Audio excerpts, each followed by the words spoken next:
این هفته خبر تو خبر داره براتون از قمپوز چند روز پیش عظما که بد جوری ترکی. امروز جبهه مقاومت هر اندازه گسترش داره، فردا این گسترش چند برابر خواهد شد. بله، جبهشون طوری گسترش پیدا کرد که 2 روز بعدش تو سوریه این بلا رو سر عکس عظما آوردن. فبنقول له شو طريق القدس تغير. طريق القدس مو من سوريا. طريق القدس معروف وين. طريق القدس وين؟ ما هون سوريا. این بسیجی هم که دید اوضاع داره بیخ پیدا میکنه یه ماله دستش گرفته اومد وسط.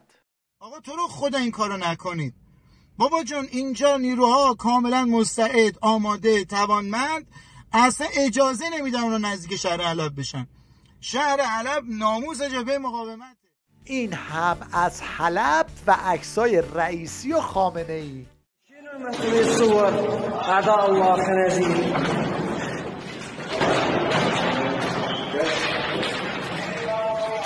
هذا كلب الخنزير المجرم. این همون حلبیه که قبلا سلامی دربارش اینطور گفته بود. سوریه رو میتوان پاشنه و لولای تحولات سیاسی نوین در منطقه جهان اسلام، غرب آسیا، چیزی که اونها بهش خاورمیانه میگن، قلمداد کرد. در سوریه هم باز حلب پاشنه کلیدی تحولات قلمداد میشد. حالا دیگه هیچ خبری از این بسیجی ها و روزه هاشون هم نیست.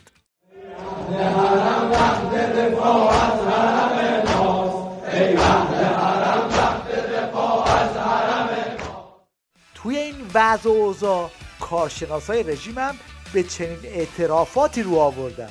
جنگ همیشه باید آخرین گزینه باشه.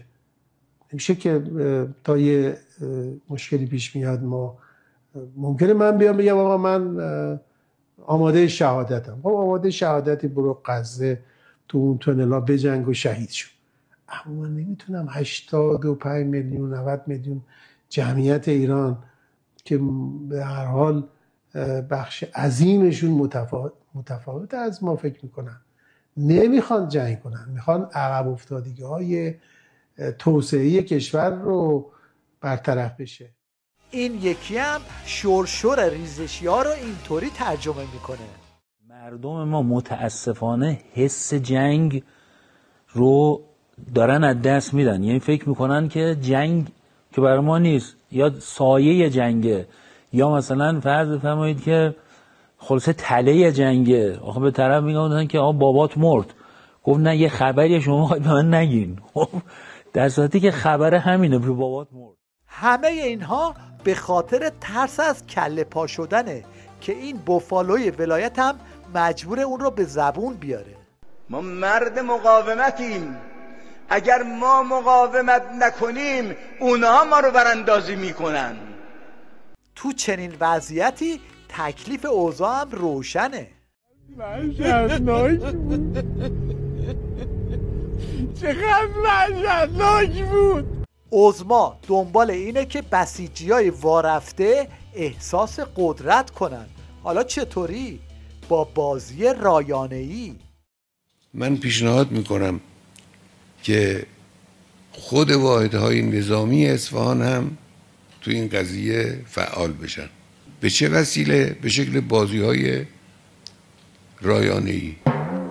می نشینن افراد با فکر طراحی میکنن بازی جنگ بین ایران و خودشون رو جوری طراحی میکنن که وقتی نوجوان آمریکایی نشست پای رایانه و این بازی رو تماشا کرد احساس قدرت بکنه.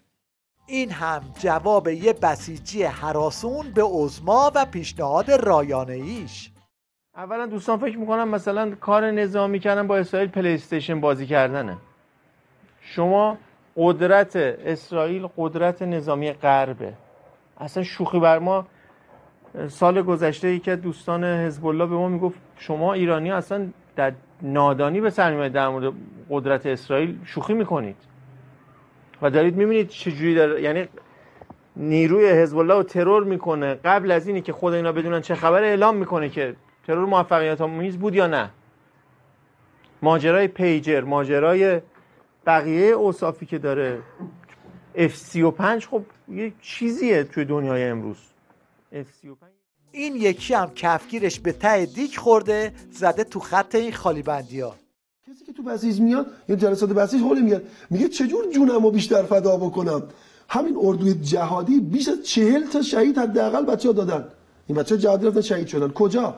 خسته شده، اینقدر خدمت کرده، خسته شده، پشت ماشین فرض کنید خوابش برده، یه لحظه تصادف کرده. تو ما کم از اینو ما سالی معمولا داریم از اینا. الان وضعیت طوری شده که حتی پاسدار نقدی هم قید وعده و وعیدهای کشکی عظما رو زده. خیلی از ما میپرسن که این وعده صادق 3 کی عملی میشه. میگم من دغدغه وعده صادق 3 رو ندارم. اون مال مسئولین امنیتی کشور راجبش حرف میزنن، جواب شما رو میدن. احتمالاً اگر از عظما بپرسید داستان چیه، اینطوری جواب میده: به قله ها نزدیک شدیم. ما تا کی بگیم که داریم به قله میرسیم؟ آدم بگه حالش به هم میخوره دیگه. هر مدیری الان نگاه میکنه هر روز یکیشون به یه ما دیگه مثلا داریم به قله رسیدیم، اگه فقط مردم یکم تحمل بکنن. آخه یعنی چی قله؟ یعنی چی؟ اصلا میفهمین چی داره میگین؟ قله اصلا یعنی چی؟ خبر تو خبر. مشنگستان این هفته رو با این حرفای پاسدار خالیباف شروع میکنیم که خیلی خلاصه وضعیت داخلی و خارجی نظام رو به تصویر میکشه. ما یه روزی وقتی دشمنان ما رو تهدید میکردن، ما میگفتیم نفتمون رو بر روی شما میبندیم و اهرام تهدید ما بود. امروز کدوم نفت میبندیم؟ کدوم بازار رو داریم؟ این هم جواب زرشکیان به این بدبختی-های نظام. الان تو دولت برای حل مشکلاتمون هیچ راهی نداریم، پولم نداریم. خب الان 45 سال از انقلاب گذشته به جایی نرسیدیم، پولم نداریم. ناترازی‌های زیادی داریم، پولم نداریم. خواهیم این ناترازی را حل بکنیم، غیر ممکنه، همچنان ادامه پیدا خواهد کرد. پولم نداریم. اصلاحاتی‌ها به وعده رفع فیلترینگ زرشکیان مینازیدن که آخر عاقبت اون هم این شد. شما خودتون از VPN استفاده میکنید، میدونید که چقدر سخته واسه شدن به میدونید که یک سری شرکت ها هستن تو همین پارک فناوری دارن اینترنت بدون فیلتر میگیرن، در حالی که من و شما خودتون دارید میگید دارید از اینجا هم این دوتا دارن یه بحث تخصصی درباره قیمت گوشت میکنن که یه چنین صحنه‌ای پیش میاد. چند همین تو وقتی تو بازار گوساله به من بگو چند داره گوساله بدون واسقو محدود. شعارهای مرگبر تو نظام کم بود، به پیشنهاد این قرار شده یه مرگبر دیگه هم اضافه بشه. فرض کنید آمریکا میاد میگه که با من چرا دشمنی؟ میگی منافع ما رو تو آسیب زدی. بگه منافعتون رو تامین میکنم، خسارتتون رو میدیم. میگیم نه باز میخوایم بگیم عادت کردیم بگیم مرگ بر آمریکا. عادت کردیم. به خود منطق هم داشته باشیم، ما تو جهان زندگی میکنیم. ما میگیم تو به ما خسارت زدی، که البته حالا جاش اینجا نیست که روسیه خیلی به ما بیشتر خسارت زد. در پایان این شما و این هم یک موتور دانش بنیان. نصب شروع هوندا ایرانی، دستگاه رامدو حافظه 32 اکولایزر DSP میدرنجای پاور دیاموند واسهشون گذاشتیم، دستگاه IPS 4K ساپورت و همه چی کامل.